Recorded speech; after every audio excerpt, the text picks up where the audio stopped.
கிடைக்கும். சரி போன நானே போய் வீடு தேடிக்கிறேன். இங்க வா, என் கடைக்கு போட்டாங்க போனா ஊருக்குள்ள நானே சொல்லி வீடு கிடைக்காம போண்டா கொஞ்சம் சொல்லி கொடுங்க, கொஞ்சம் விலையை சொல்லி கொடுங்க. 6 ரூபா. ஆள் போன போண்டா 6 ரூபா வாங்குறீங்க? ஆள் பண்ண போண்டா சூடாக போண்டா 10 ரூபா. சரி கொஞ்சம் சொல்லி கொடுங்க போண்டா. இங்க போண்டா எப்படி போற, வடை எப்படி போறன்னு சொல்லி கூட நான் இங்க பள்ளிக்கூட மாட வச்சிருக்கேன். சரி போண்டா கொஞ்சம் குறைச்சு கொடுங்க.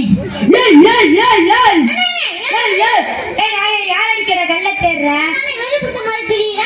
நான் குறைச்சு கொடுக்க சொன்னேன். அண்ணா போண்டா விலையை குறைச்சு கொடுக்க தெளிவா சொல்றேன்.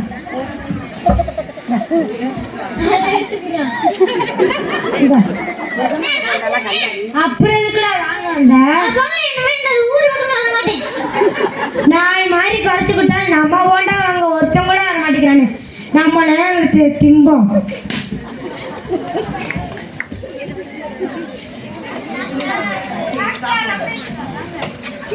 அம்மா அப்பா வயிறடிக்குது. அம்மா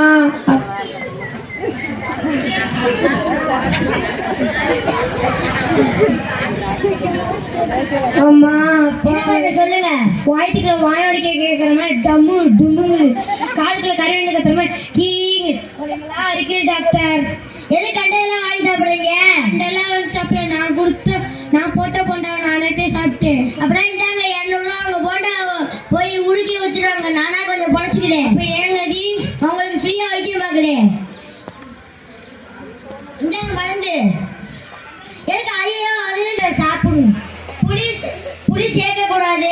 முட்டை கோழி ஆகும், மீன் கரோடு ஆகாது. புளி சேர்க்கறதுக்கு நானே இங்க சர்க்கஸா வச்சிருக்கேன். முட்டை கோழி ஆகும், அது சரி. மீன் சேர்த்தா கரோட தானே ஆகும். ஐயோ புளி சாப்பிடக்கூடாது, புளி சேர்க்க கூடாது குழம்புல. முட்டை கோழி ஆகும். முட்டை கோழி சாப்பிடணும், மீன் கருவாடு சாப்பிடக்கூடாது. தெளிவா சொல்லுங்க டாக்டர். நீங்க முதல்ல போய் போண்டா வச்சுட்டாங்க. சிஸ்டர் குளுக்கோஸ் ஆக்சிஜன் எல்லாத்தையும் எடுத்துட்டாங்க. இவனுக்கு வைத்தியம் பார்க்கறதுக்கு எனக்கு ஹார்ட் அட்டாக்கே வந்துடும். யாருமே தெளிவா சொல்ல மாட்டேங்கிறாங்க. நம்மளாச்சும் ஒரு கஷாயம் வச்சு குடிப்போம்.